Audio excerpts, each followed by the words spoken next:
एक्झिमाला हे तुझं कधीतरी दबलेलं होतं म्हणून तुला बीपी होतं.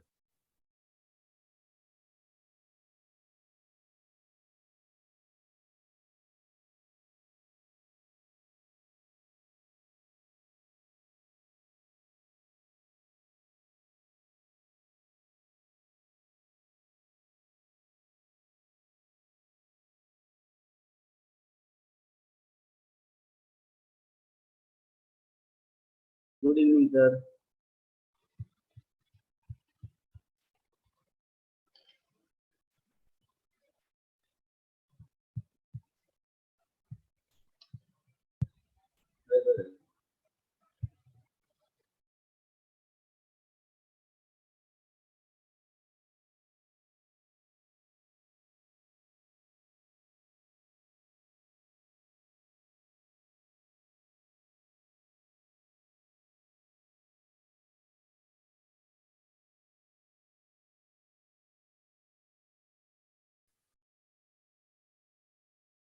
Hello, are you getting my voice? Now you are getting, sir. Are you Yes, sir. getting it? Okay, thank you. Yes, sir. Okay, sorry. So already we have discussed a lot in length regarding the first aphorism. Every aspect other than last three words as it is termed, we have discussed in length in last 2-3 lectures. Today we have to turn towards the last three words as it is termed, and as it is termed is related with specifically the cardinal principles of homeopathy along with the Hering's law of direction of cure, and those we have to learn practically. Our aspect should be to understand them.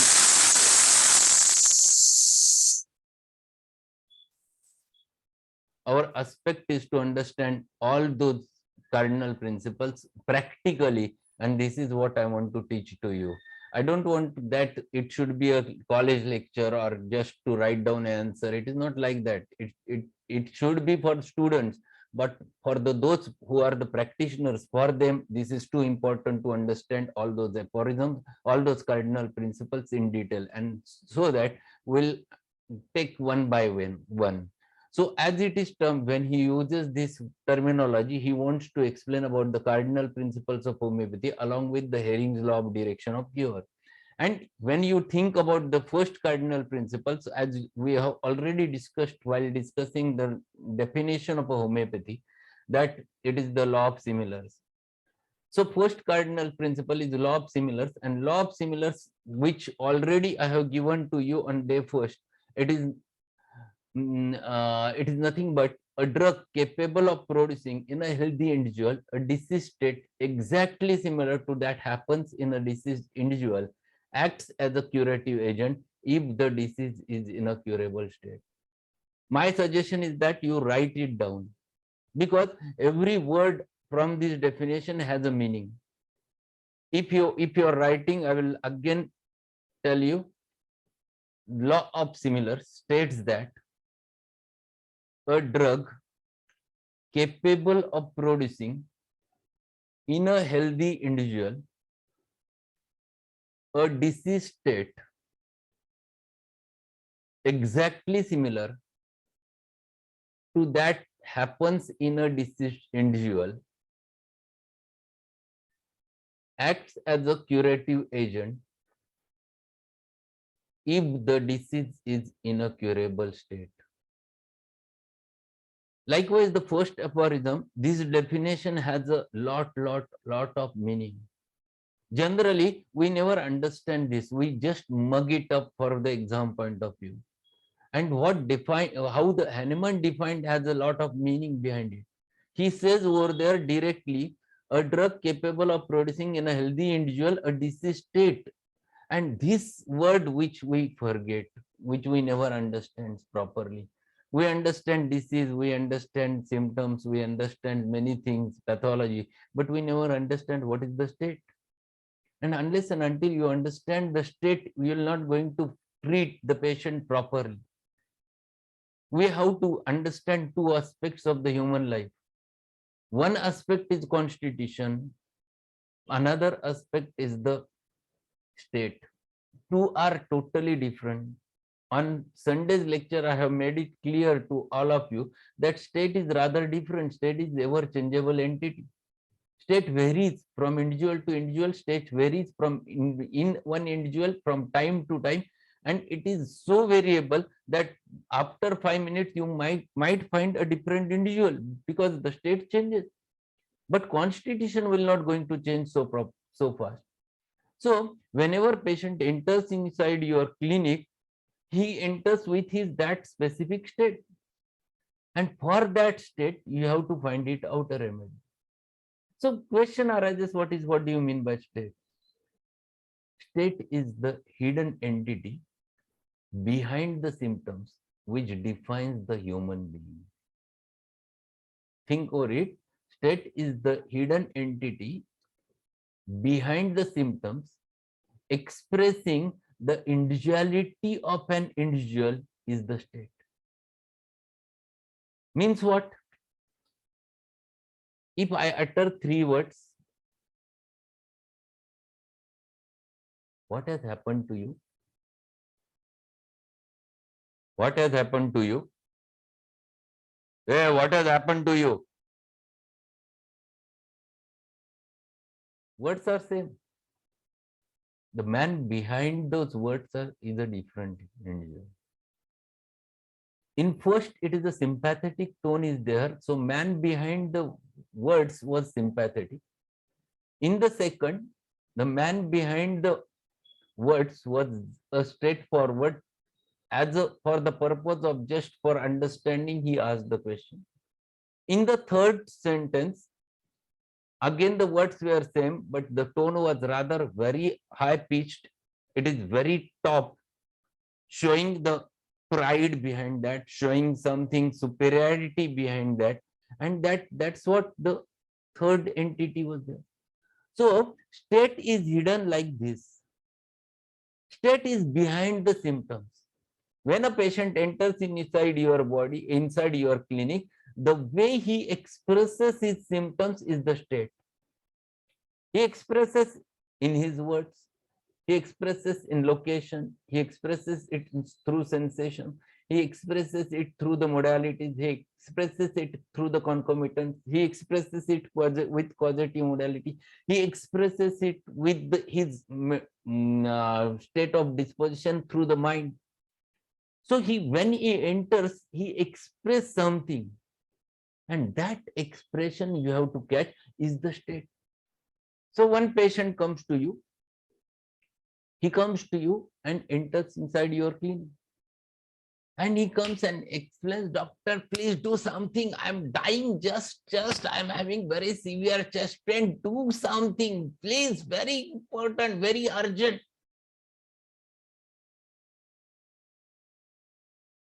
Second enters, he is having toothache.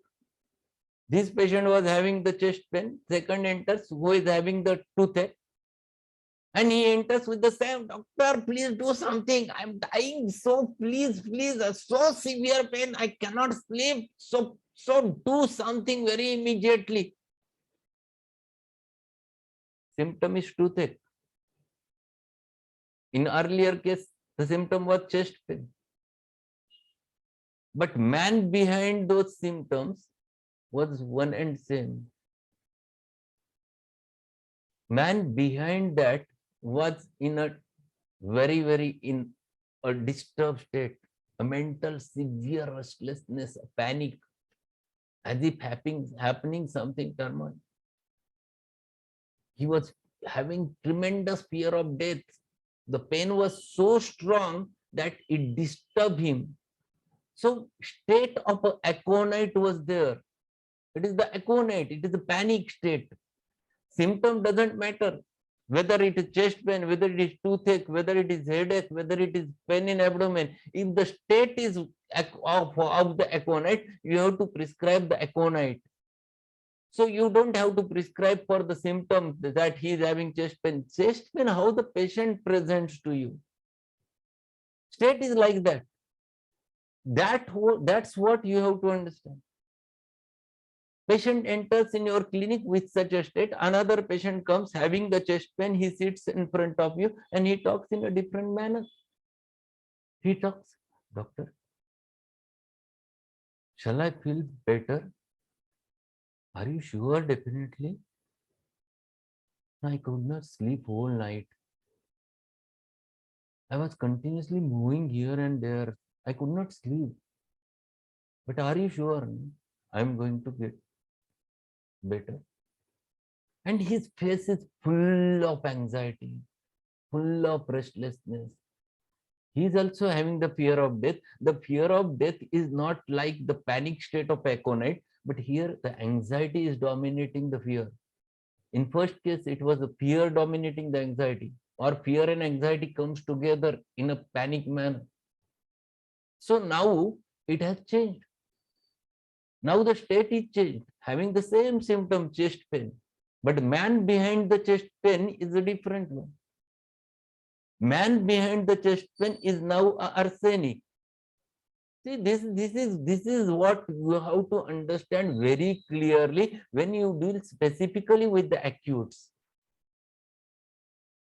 When you deal specifically with the acutes, this is too important.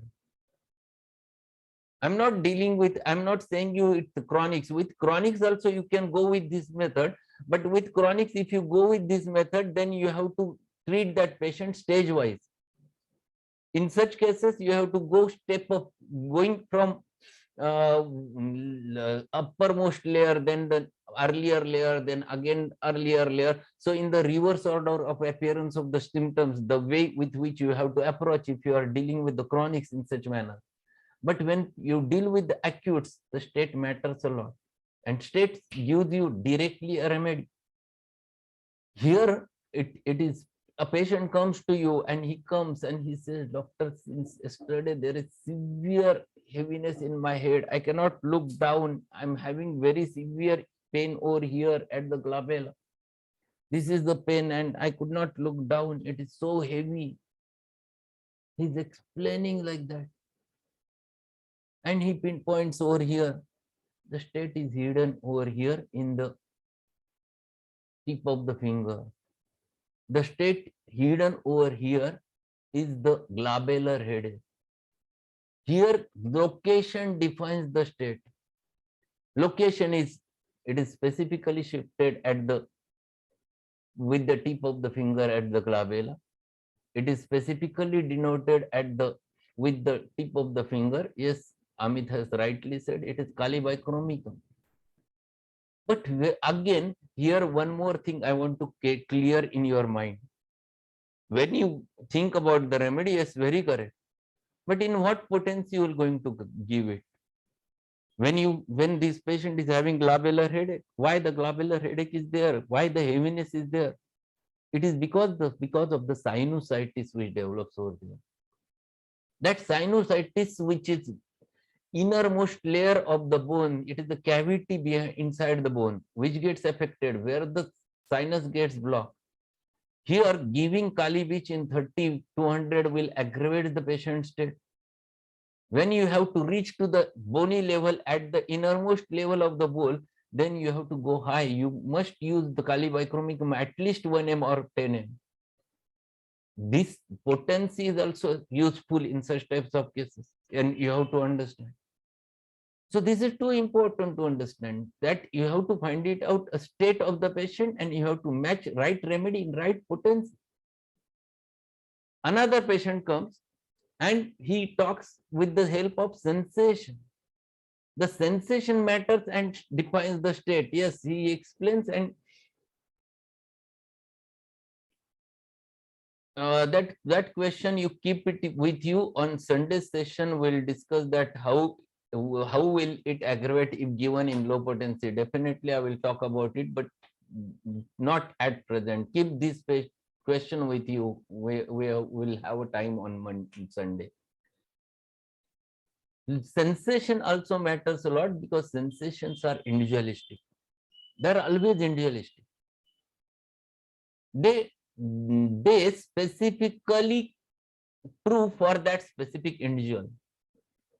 So when patient comes to you with a severe specific left-sided headache, it has started from occiput, settles over left eye, and with a severe neuralgic throbbing pain associated with severe temporal pain associated with palpitation, associated with even neuralgia of the left upper extremity. Yes, sensation defines the state here. Yes, you are very right. Corinne has explained the remedy. It is Spigeli. But what gives you the remedy? It is not the chest pain, it is not the headache, it is not the sinusitis, it is not the any diagnosis. Here the state matters. That state is hidden in the sensation. The third patient comes with certain modality, and that modality gives you a remedy. So that modality, if a patient comes to you in the around 11 o'clock or 12 o'clock in your OPD, suffering from severe body ache, fever, and he tells you, doctor, I got very severe chill at 4 a.m. I was just there were rigors and I was just trembling because of that. I could not sleep for another half an hour, and thereafter I got very severe high-grade fever. And afterwards, I got a perspiration and I'm feeling little bit better, so that I could come, I'm able to come to you. See, this is too important. Here the remedy is hidden in modality. Here it is not natremure. Chill at 4 a.m. is very specific. If you open the Kent's repertory, you will get only one remedy over there. It is a cedron. So here the time modality becomes the state of the person. See, this is what we have to understand, that what exactly the Hahnemann wants to tell you. This is what Hahnemann wants to explain you, that you have to match a right state. So it is hidden in location, it is hidden in sensation, it is hidden in modalities, it is hidden in sometimes with the concomitant sense. And you get sometimes with the concomitant the remedials. The state is remained over the in concomitant. So all things matters a lot, and that defines the individuality is the state. So you should not look towards the chest patient is having headache, patient is having chest pain, patient is having liver cirrhosis. Not at all important for you.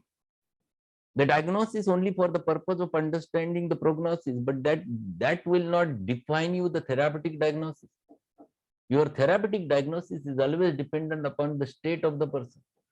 And that's why when you define law of similars, you must understand exactly what is law of similars. So start observing the patient, start observing the states of the person, how he enters in your OPD. When he knocks the door and enters inside, doctor, shall I come? And as soon as he enters, immediately he says, Namaskar, doctor. And then if you ask him to sit over there, then he sits. That is the state with which he has entered. And another comes and directly opens, doctor, may I come? Another. This is the state with which he is entering. See, these are the things which you have to understand. These are the states with which patients reflect to you. These are the states which you have to understand, for which you can get a right rubric also, and you can get the right remedies. Those who are polite, they comes you in a proper manner.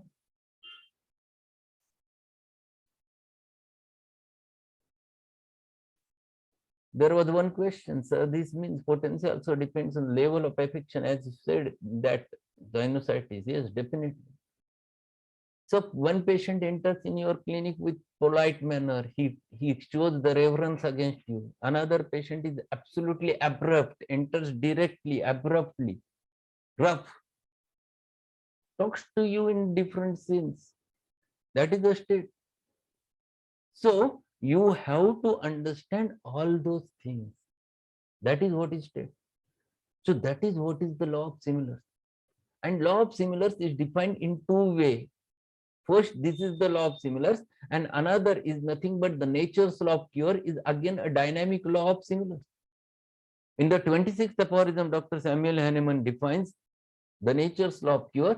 A weaker dynamic affection is permanently extinguished in the living organism by a stronger one if latter is very similar to former in its manifestations, whilst differing in kind.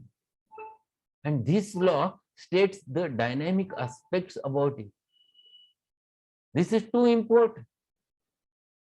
This is what you have to understand very clearly. So, what exactly it means? A weaker dynamic affection, that means a natural disease. It's permanently extinguished in the human organism by a stronger one. That means an artificial disease which is produced because of the medicine. If latter, that is the medicine, stronger one, is very similar to former in its manifestations, if the manifestations of them are same, but here manifestations are in the form of state. They are in the form of a state. So manifestations of the patient should match with the manifestations of the medicine at the level of a state also. And then it is possible weaker dynamic affection is permanently extinguished. Only thing is that their kind is different. That means their throats are different. The origin is different. And this is what is the first cardinal principle, that is law of similars. And you have to understand law of similars in such a manner. So if you understand law of similars, then you will understand that in chronic diseases, how will you apply the law of similars? In acutes, it's okay. You will find it out the state. But in chronic, you have to match the law of similars. If it is a one-sided disease with which patient comes to you, patient comes and says that, doctor, I am having this vitiligo over here and I want treatment for that. Since last 5 years, it is there. Finished. This is the case, nothing else. No symptom, nothing else. This type of diseases, Hahnemann said, these are the most difficult cases to treat, to which Hahnemann labeled by the name of one-sided diseases. Local maladies, one-sided diseases. And they are most difficult diseases to get treated because you don't have a symptom to prescribe. So patient comes and says, this is the thing with which you want the treatment. In such types of cases, when you have to apply the law of similars, here sometimes if you get the state, it's okay. But if you don't get the state, here you have to take into consideration all the things which he has mentioned in the aphorism number 5. If you have the book of 6th edition with you, open the aphorism 5, what he says. These are the diseases which are caused because of fundamental cause. And how to investigate the fundamental cause, 7 points he has explained over there. The first point which he defines over there, in order to investigate the fundamental cause, ascertainable physical constitution of the patient matters a lot. So first important thing in the patient is ascertainable physical constitution. What do you look for in the patient? What is there? So this is too important. You have to ask exactly, observe what is the physical constitution, physical makeup of the patient. Ascertainable, visible. You can very easily find it out. So that is the first point which he defines. When you deal with such types of cases, you have to find it out, that ascertainable physical constitution. Second important point which he highlights over there is moral and intellectual character. You have to understand the moral character of the patient, intellectual character of the patient, which defines the individuality of that person. The third important point which he mentions over there is his occupation. Third important, occupation should not be looked from the modern point of view, occupational hazards. It's not like that. It matters a lot. One patient comes to you and enters in your clinic, you start taking the preliminary data and you ask, what is your occupation? He explains that he is an employee, he is doing the service. You write over there and you ask the next question it is not like that. What should be second question which matters a lot, which explains the dynamics of the human being? Second important question one should ask, are you happy with your business? Are you happy with your job? And then patient tells, doctor, really I want to tell you one thing. I never liked doing the job. I don't want it to be employee. But because of the financial condition, I have to do the job. Actually, there was in my mind, I have to start my business, but it was not possible, and I am doing it against my will. See, you get it directly. This is too important. You get it directly over there, the state, when you ask the occupation. What he says, he is doing the job against his will, undertakes the things against his will. There are only two remedies in your repertory, sepia and phosphorus. See, this is what is the state. This is what is you have to look for. And that's why occupation is not just to ask what is the occupation. When you ask the occupation, you ask, are you happy with your occupation? Are you contented with your occupation? And that's why Hahnemann says over there, next his occupation. Then he says over there another point, that his moral and his mode of living and habits, which defines again the individuality. Then he asks about his social and domestic relations, then his age, then his sexual function, and then you get that individuality for whom you have to find it out similarly. So here you never get that specific state which you get in acute, but here it is rather different. These are the points which defines the remedy. These are the points which define the individuality, for which you have to find it out a right remedy for that purpose. And this is too important. So when you deal with the first aphorism, first cardinal principle, law of similars, you have to understand the depth of law of similars. You have, when you deal with the chronics, you have to think of miasms also. Whether it is psoric, whether it is psychotic, whether it is syphilitic, whether it is cancer, whether it is tubercular, which miasm is lurking behind that, that's also you have to find it out. And then you get understanding of the law of similars. So law of similars is not just writing down law of similars, it is understanding, practical understanding of law of similars is very important. So it defines the remedy over there. So we have learned only the first cardinal principle in today's session. And the cardinal principle is like that: a drug capable of producing in a healthy individual a disease state exactly similar to that happens in a diseased individual acts as a curative agent if the disease is in a curable state.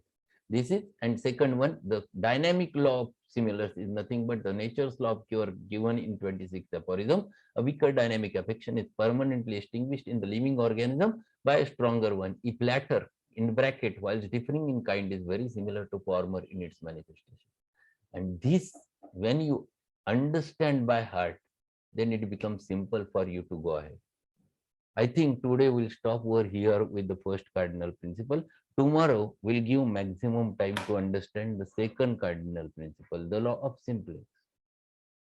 It looks very simple, but no one understands the law of simplex properly. And that's why it is too much necessary to understand it in tomorrow's session. There are 5 to 7 minutes are there. There are many questions over there. First important thing, that there was one question, that how will it aggravate if given in low potency? Basically, it is too important. Where do you want the result? If you want the result more deeper plane, you go for the higher potency. That is more important. Bone is the most innermost part of the body. And if you want to penetrate that bony level, your potency should be high, which has the capacity to penetrate up to the bones. This is too important. Second important thing, if you give it in low, it stimulates same process. It becomes less than the nature's law, and then it stimulates the nature's law to develop, and that's why it aggravates the patient condition. So you have to understand exactly where do you want the result. That is more important. That's why there was a question was asked by Farin, That this means potency also depends on the level of affection. Yes, definitely. It definitely matters. There are some few practitioners who used to use single 30 potency. It's not like that. Why there is this wide range from the 6 to 30, 6 to cm? This is too important. Every potency carries their own meaning, and you have to understand exactly where you have to use one. One more question was there, sir. Can we correlate artificial disease which is produced by homeopathic remedy from vaccine, as vaccines also produce the disease, and create artificial immunity? There will be, I will discuss in length. There will be one seminar will require to differentiate between what is vaccine and what is homeopathic remedy, but they are two different, and we'll discuss when we'll reach to the aphorism number 56, 50, around 60. There is big footnote. It is in the, I think it is 50, 59, 60, and there is a big footnote of isopathy where he defines clearly what is the difference between the isopathy and vaccination and homeopathy. And then I will explain about your question, because that will reach to that level. So that is one more thing. Again, uh, uh, yesterday's session, Dr. Sanjay, he has discussed a lot with you, those who are the Divine School members. It was good session yesterday, and he has mentioned introduction to the several methods. Those who have joined our Divine School of Homeopathy, it's well and good. If you had not joined, do join the Divine School of Homeopathy, where you can learn a lot in such a manner. And every Thursday you will have such types of feast. And whenever time permits, I will be there in the Divine School of Homeopathy platform. So it is a platform for everyone, even those who are practitioners over there, those who want to share something. It is a platform for you once you become member of Divine School of Homeopathy. So my suggestion to all of you is definitely you should be there, and you will learn more and more things. And in fact, I am very interested with the basics. I don't want to go with the higher levels. It doesn't give you knowledge. What is needed is the basics. Once your basics are clear, you can do practice anywhere in the world. Your basics should be very clear. So don't go with any specific name, with sensation, with genetic constitution or symbolism or etc. Don't go on naming it. Better find it out what are the basics. If you understand this law, then you'll understand arrow. This is the state. This is what I want to treat. Finished. That's all. It's so simple. Why to go and understand all those details? There is no need. Simple things you must understand properly. And this is what is the homeopathy. So in the Divine School of Homeopathy, you will learn simple things, not at all the difficult one. And my suggestion for all of you is to learn basics in such a manner. Once you learn the basics, you will get a lot, and you can practice anywhere. And you can find it out results even with the pathologies also. So today there will be a session by my um, one of the student and member of our Divine School of Homeopathy, Dr. Prerna. She will going to discuss with you some more futures, and these basics she will going to what she has she is there with me since last 2 years, and that's why she has gained a lot from our clinic. So she will going to share few things which you will find it out very useful in your practice. And it will be again a good session, good feast for all of you. You'll learn basic things in such lectures, and whatever the queries are there, right over there with you. Sunday we'll meet definitely. I don't have exact timing. I will share the timings with you. And also uh, Tasmin, I will share one number. You can join. You can call her and be a member. 7249042978. This is the number of Dr. Prerna. You can contact her directly so that you can join our school. And there only one thing that unfortunately the recordings of the previous 4 sessions were not there with us. because it was taken on mobile.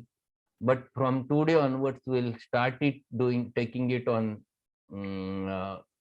this PC, my PC only. So there will be recordings available, and recordings will be available to you only only for the members of the Divine School of Homeopathy on my website later. It will take little bit time because we will be posting it on my website, and then you are able to get those recordings, those who are the members of Divine School of Homeopathy. You will get the admin and login over there, and you can see that page directly on my website. So that only, unfortunately, last 4 sessions are not recorded, but from today onwards, the recordings will be there. Okay. So thank you being there, and we'll meet again tomorrow at the same time. Thanks a lot.